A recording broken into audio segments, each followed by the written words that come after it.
আপনার জিমেল আইডিটা অন্য কোনো ফোনে লগ ইন করা নেই তো? বা আপনি যে ফোনটা আগে ব্যবহার করতেন সেটা বিক্রি করে দিয়েছেন, না সেই ফোনে আপনার জিমেলটা লগ ইন করা এখনও নেই তো? বা আপনি কোনো ফোনে বা কম্পিউটারে অন্য কারো কোনো কিছু কাজ করার জন্য জিমেলটাকে লগ ইন করেছেন আর সেখানে লগ ইনই এখনও পর্যন্ত নেই তো?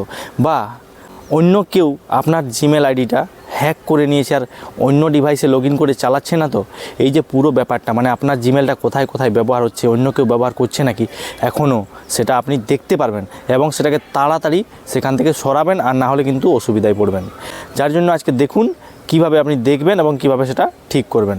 ভিডিওটাকে শেয়ার করে দেবেন, প্রত্যেকটা মানুষের কাজে দেবে এবং সেভ করে রাখবেন, ভবিষ্যতে আপনার কাজে দিতে পারে যেটা শিখে রাখলে। জিমেলটা ওপেন করুন আর উপরে ডান দিকে লোগোটাতে ক্লিক করুন, তারপরে এখানে গুগল অ্যাকাউন্টে ক্লিক করুন, তারপরে এখানে সিকিউরিটি লেখা আছে এখানে ক্লিক করুন, তারপরে এখানে ইওর ডিভাইস লেখা আছে এখানে ক্লিক করুন, এটা ওপেন করুন। এখানে দেখুন আমার দুটো ডিভাইস বেরিয়ে গেছে। এখানে আমি নিচেটা লগ আউট করিয়ে দেখিয়ে দিচ্ছি, এটা ক্লিক করলাম।